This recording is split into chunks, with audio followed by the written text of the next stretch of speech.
Sa biyahe, ito ang kwento. Alam niyo ba na ang salitang baklaran ay nagmula sa salitang Tagalog na baklad? Kapwa, tulad ng ating paggalang at yung buhay ng mga patay at ang ultimate. Guys, good morning. Welcome back to the channel. So, sa araw na ito, hindi muna tayo aalis ng malayo. So, samahan niyo ako guys, magsisimba tayo. Pupunta tayo sa one of Manila tourist attractions, ang Quiapo Church. Mag-walk through tayo. I-share ko sa inyo kung paano papunta doon. So, sasakay tayo na mag-LRT na lang siguro ako. Iwanan ko yung sasakyan doon sa PITX. So, from PITX, LRT tayo papuntang diretso na Quiapo. So commute tayo. So ayun lang guys. Sana mag-enjoy kayo sa video na ito. So samahan niyo ako. Magsisimba muna tayo. Let's go! So dito na ako nag-park sa PITX. If galing kayo ng province, then yung drop-off nyo ay PITX. Meron ng sakayan dito na pa LRT na papuntang Quiapo.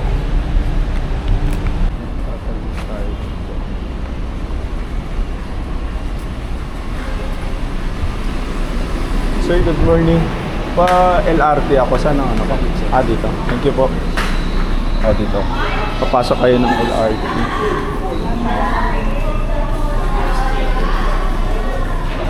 Pasok kayo sa loob ng mall.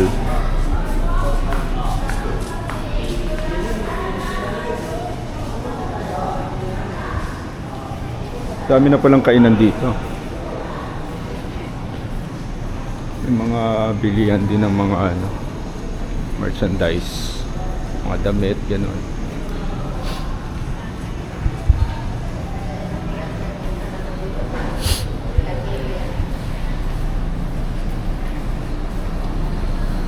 So ihi muna ako.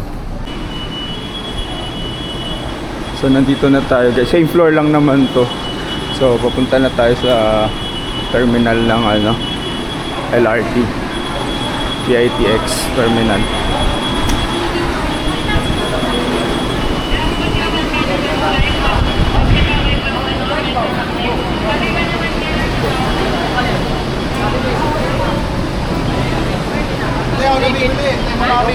Station.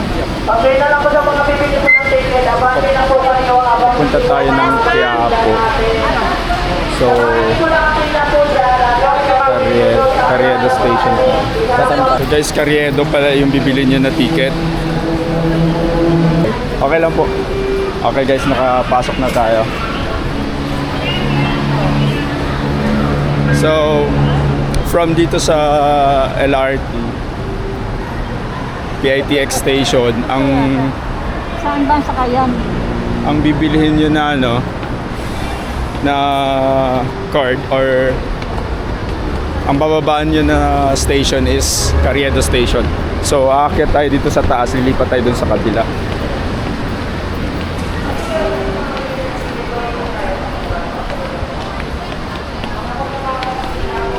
So from PITX station to Carriedo Station, 35 pesos yung binayaran ko. So dito tayo. Ayan. Tayo mag-aantay.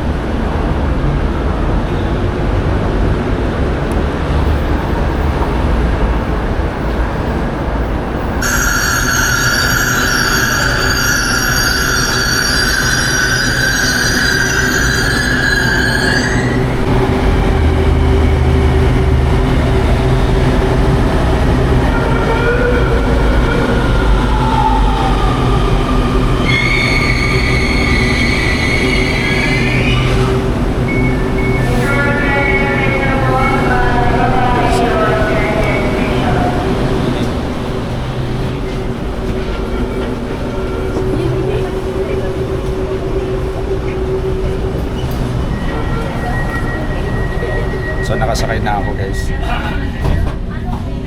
Standing lang para tayo makuha. Ang susunod na istasyon ay Mia Road Station. Next station, Mia Road Station. Mga kasambiyahe, Ang istasyong ito ay matatagpuan sa pangkalahatang lugar ng Barangay Tambo sa Parañaque. Alam niyo ba, dito dati makikita ang Camp Dewey, isang kampo militar ng Estados Unidos na itinatag noong 1898. Isang kasakaysayan mula sa LRMC. Ingat po sa biyahe!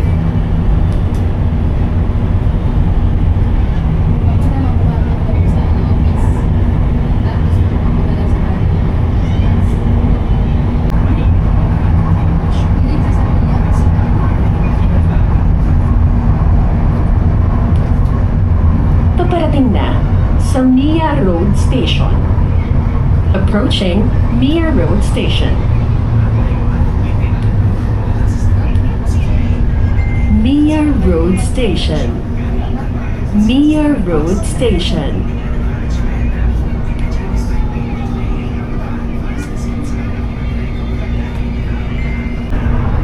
Mga kasambiyahe, alam niyo ba na ang istasyong ito ay ipinangalan sa mga misyonerong Redemptorist na namamahala sa National Shrine of Our Mother of Perpetual Health o Baclaran Church?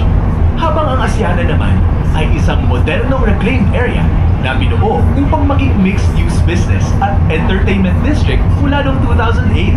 Isang kasakaysayan mula sa LRMC. Ingat po sa biyahe!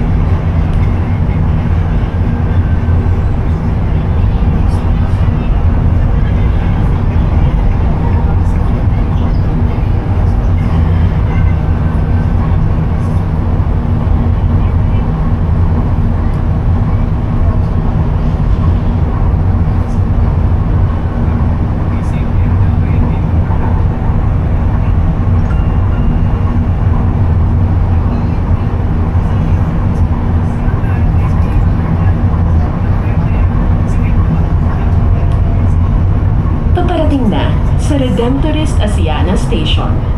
Approaching Redemptorist Asiana Station. Redemptorist Asiana Station. Redemptorist Asiana Station.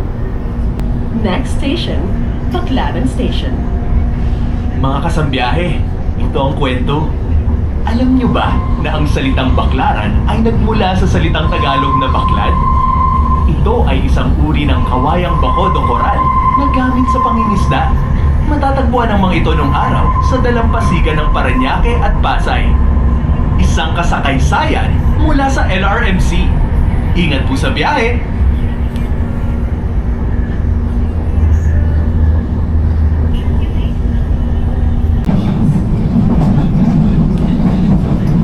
Paparating na sa EDSA Station.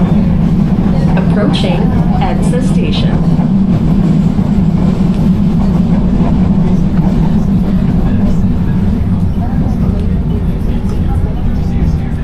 EDSA Station. Ang susunod na istasyon ay Libertad Station. Next station, Libertad Station.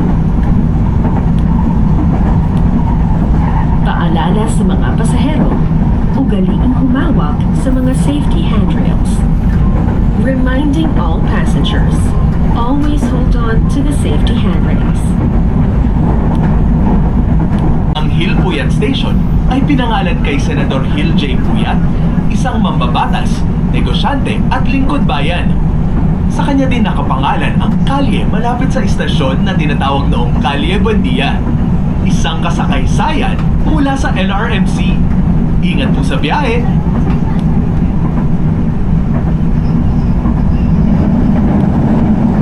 Paparating na sa Hill Puyat Station. Approaching Hill Puyat Station. Next station, Vito Cruz Station. Paalala sa mga pasahero, ugaliing humawak sa mga safety handrails. Reminding all passengers, always hold on to the safety handrails. Pakiusap sa mga pasahero.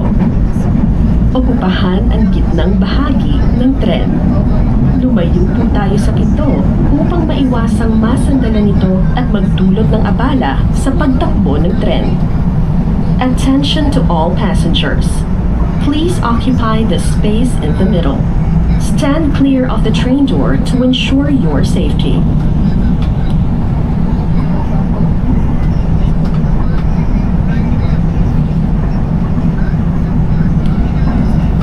Paparating na sa Vito Cruz Station. Approaching Vito Cruz Station.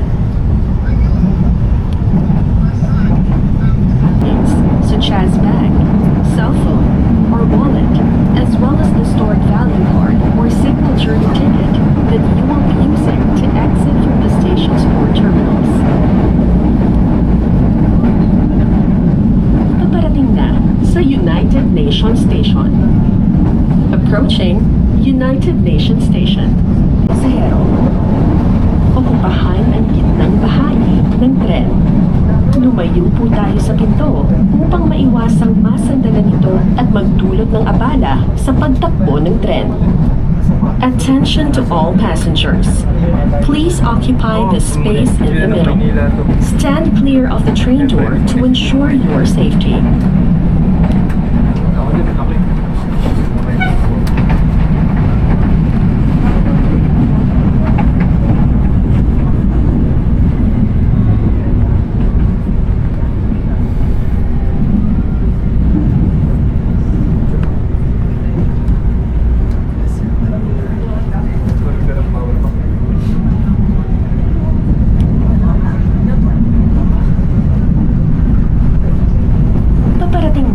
Sa Central Terminal. Approaching Central Terminal. Next station, Carriedo Station. Mga kasambiyahe, alam nyo ba na ang Carriedo ay ipinangalan kay Francisco Carriedo y Peredo? Isang komersyante at pilantropong Espanyol sa Maynila noong 1700s na nagbigay ng salapi upang maipatayo ang unang modernong patubig sa lungsod. Ang Carriedo Station ay nagsisilbi sa downtown area o sentrong komersyal ng Maynila. Isang kasakaysayan mula sa LRMC. Ingat po sa biyahe!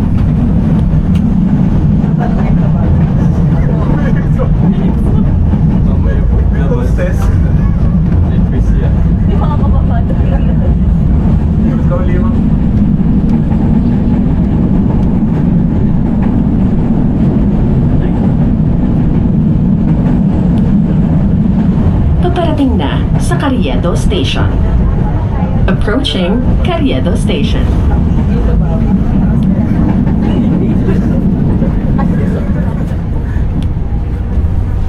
Carriedo Station. Carriedo Station.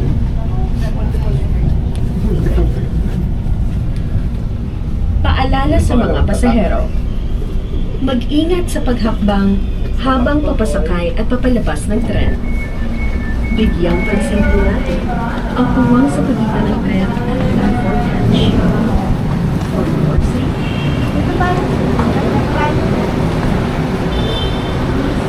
Guys, nandito na tayo sa Carriedo Station. Baba na tayo. Pa-exit na tayo. Ay, sorry po.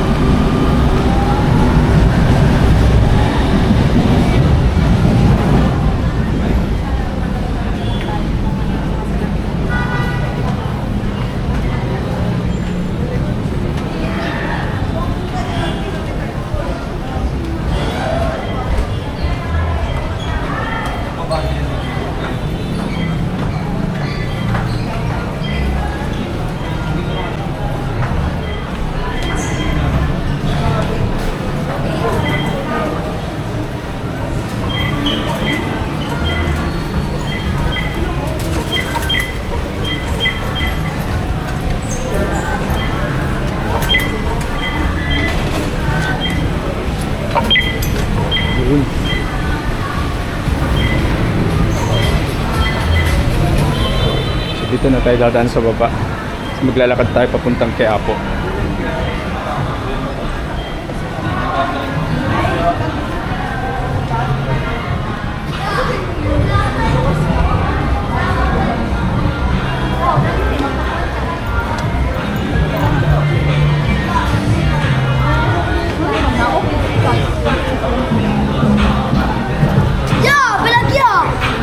At totoo ma, nalatalan mo ako, mama. Ano ang pera? Lakad lang ako. Huwag mo na akong samahan.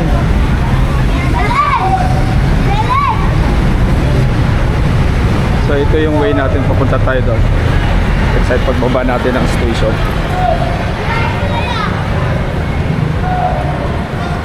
So lakad lang. Wala na pala masyadong ano dito. Dati kasi marami mga ano dito eh.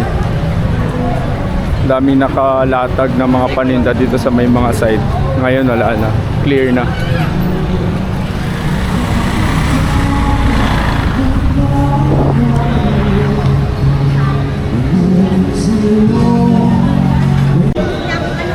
Pinutoyo ako ah. So dito tayo sa gitna dadaan.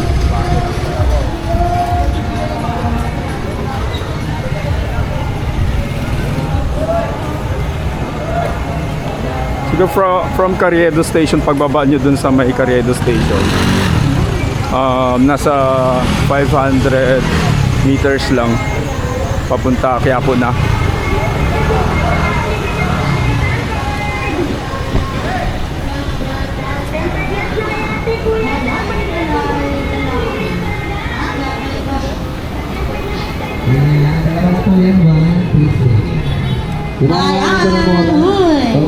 Talay-talay, agad palibata di tayan, mga bagsak brasya.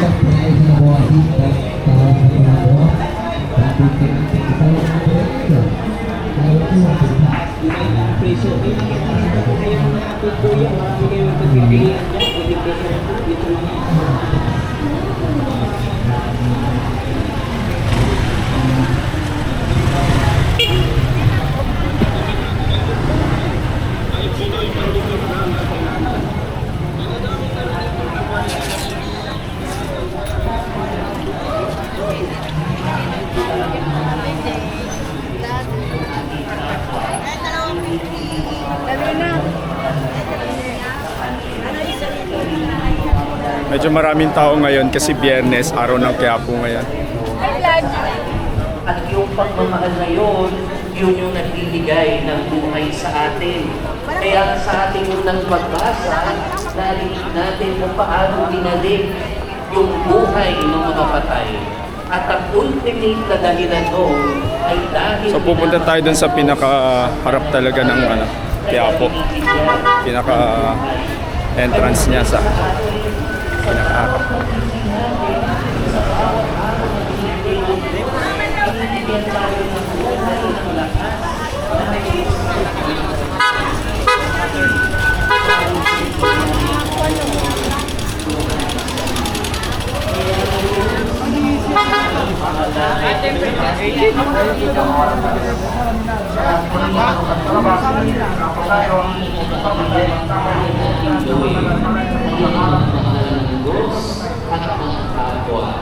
Pero ang pinakamabisa, pinaka-effective at ultimate expression ng ating pagmamahal sa Diyos ay walang iba kundi ang pagmamahal sa ating kapwa.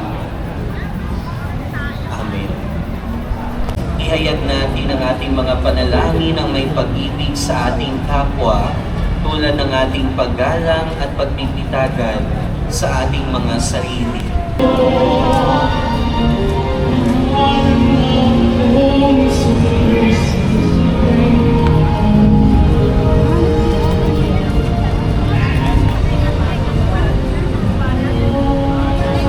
Sinabi nilang alas may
Dinadakila at pinasasalamatan ka namin.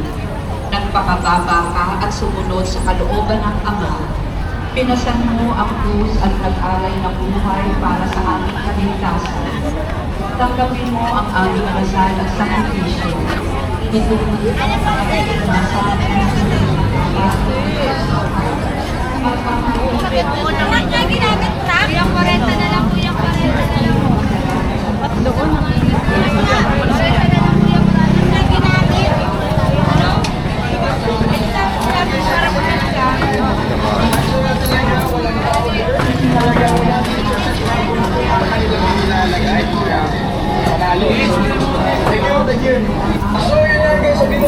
Okay guys, kakain muna ako dito sa Meron ako nahanap na isang dinudulog na foods na talaga namang naintriga ako kasi yung gantong tindahan ay nakikita ko lamang sa tayo. Dahil medyo exotic ang kanyang lasa. Titikman ko tong overload chow fan with Hungarian and siomai. So 100 pesos lang siya. So ito na siya. Kuya, isang etong 100. Ito sa antioxidants at naniniwala ang mag-isa kontra sa diabetes. Kuya Kim York.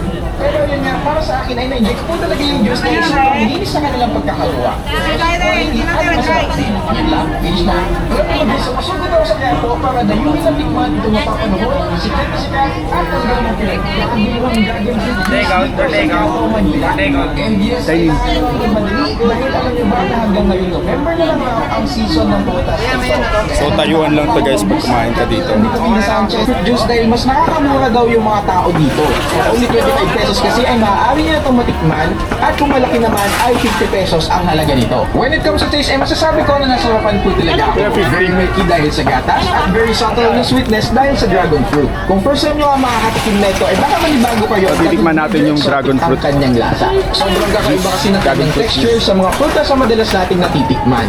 At alam nyo ba na dati daw ay dating mga hindi ka lamang sa Vietnam ang nakakakain ito. Sobrang yaman kasi nito sa antioxidants at pinaniniwala ang mabisa kontra sa diabetes. Kuya Kim Yarn, pero yun nga, para sa akin ay na-enjoy ko po talaga yung juice dahil sobrang linis sa kanilang pagkakagawa. Fresh, quality at masarap din. Yun lang, finish na. Alam nyo ba guys, sa pasugod ako sa Quiapo para dayuhin na tikman itong napagayo na din ako dito para tikman ang kakaiba. Sulit at sobrang healthy na dragon fruit juice. Balik na lang. Balik na lang.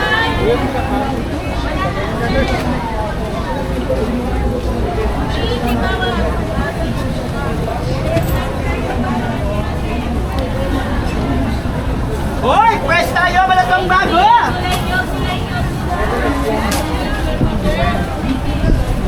Alin dyan? Alin dyan?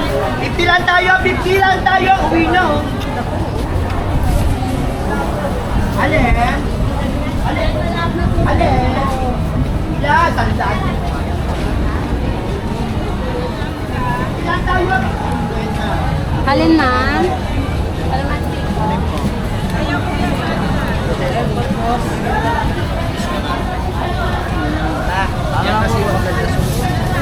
Ganyan sa baba. Ganyan yung pangalan eh.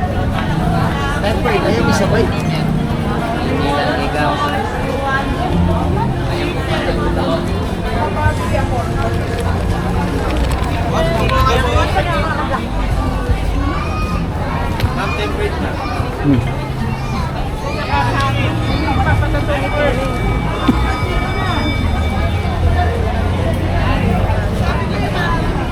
Wala bang daan dito?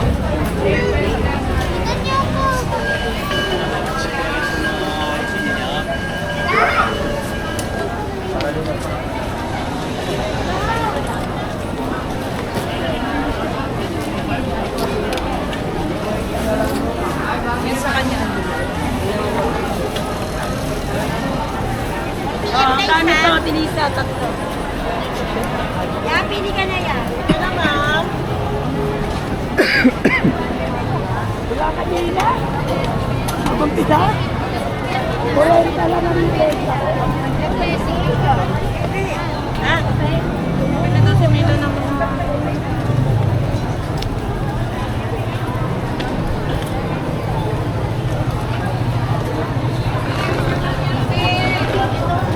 So guys, pabalik na tayo ng Carriedo Station LRT.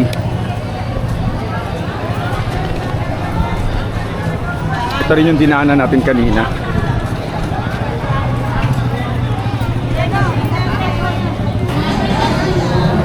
Yes, may nakita ako ditong mga nakapila. Ano kaya itong pinipilahan nila?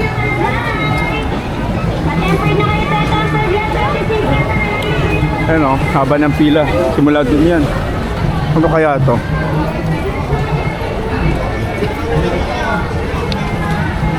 Oh. Ah, okay. Pila. Yung pila na lang dyan. May libreng pagkain.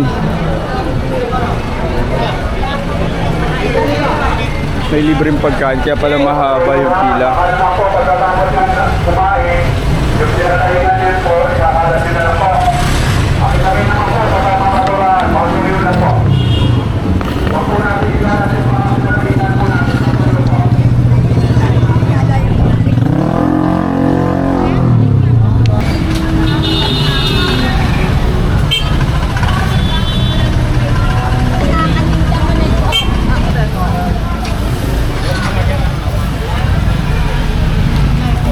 Pagdating ko, dami na dami.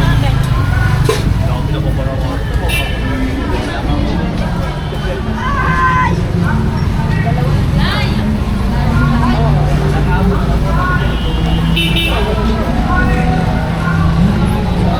Ay, di kaya ma.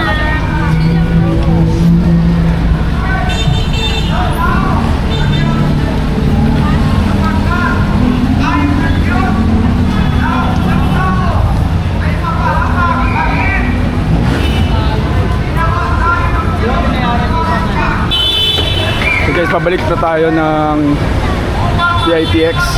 So akit na tayo dito sa LRT.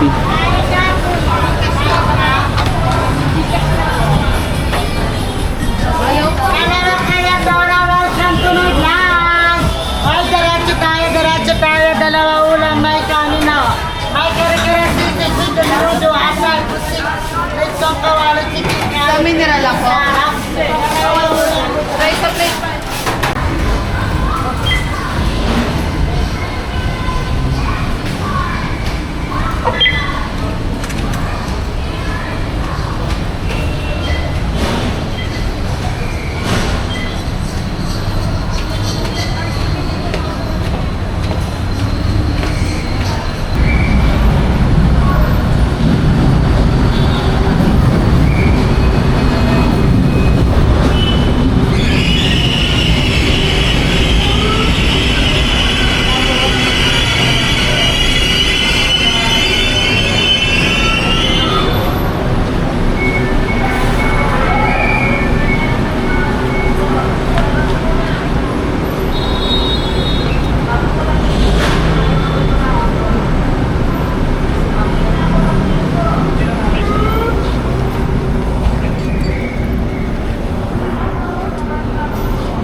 Ang susunod na istasyon ay Central Terminal.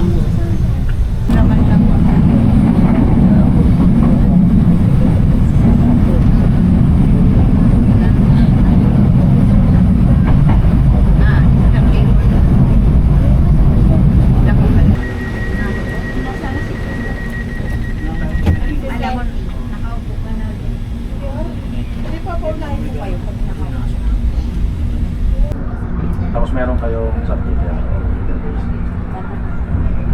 Anong stipay ba yan? O bilog? So yung bilog, tama yan. Dali yung 225, tabi nyo lang yan. Lagyan nyo ng tagi. Rinsa. Temporary lang yung tabi natin. Sunod na yung permanent. Yan ang sayang yan. Sige. Ang gamitin nyo, luno na tubo. Luno na tubo. Oo.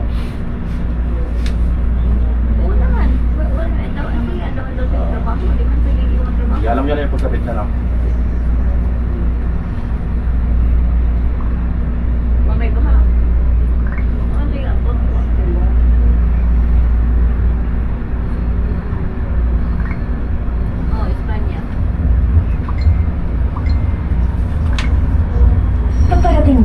sa Redemptorist Asiana Station. Approaching Redemptorist Asiana Station.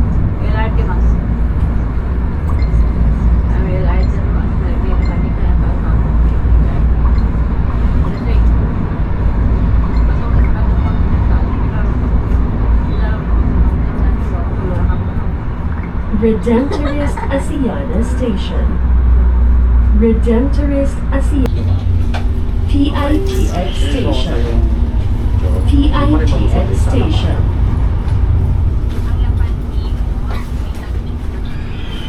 Kasi pinapalagay mo yung eyeball sa kanan.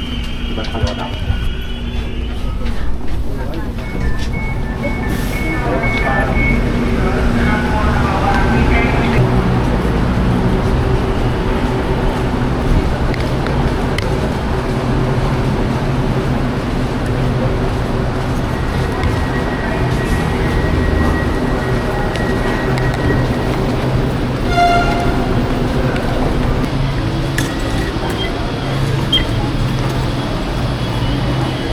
Maayos po ng pila ko, huwag nang sumabay sa kasama po ninyo.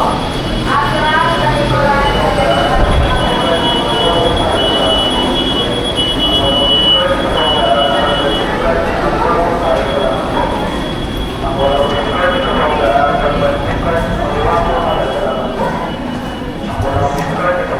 Guys, nandito na ulit tayo sa PITX. Dito na ako nag-park.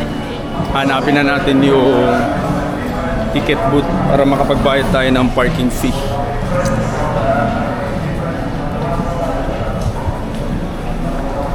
So same floor lang naman. Pag galing kayo ng south, may dala kayong sasakyan, pwede na kayo dito mag park sa PITX. Malawak naman yung parking area dito.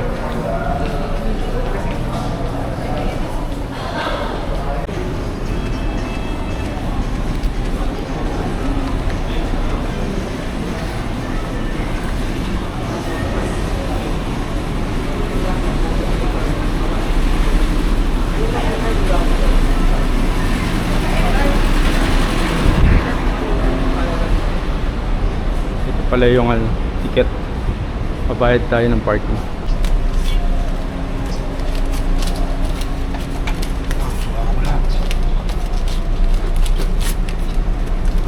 Kasi nakapagbayad na ako ng parking. 60 pesos yung parking first 3 hours, so hindi naman tayo maabot ng 3 oras.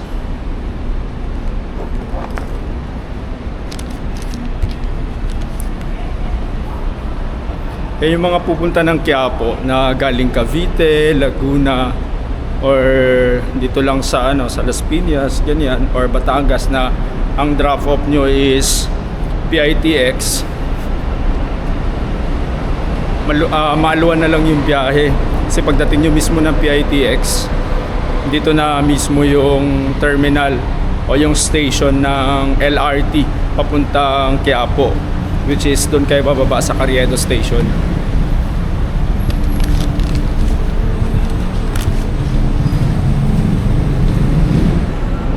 Ayun lang guys, dito na natin tatapusin ang ating vlog papuntang Quiapo. Sana nag-enjoy kayo and hope to see you sa next ating video. Maraming salamat sa panunod guys and have a blessed day. Bye bye.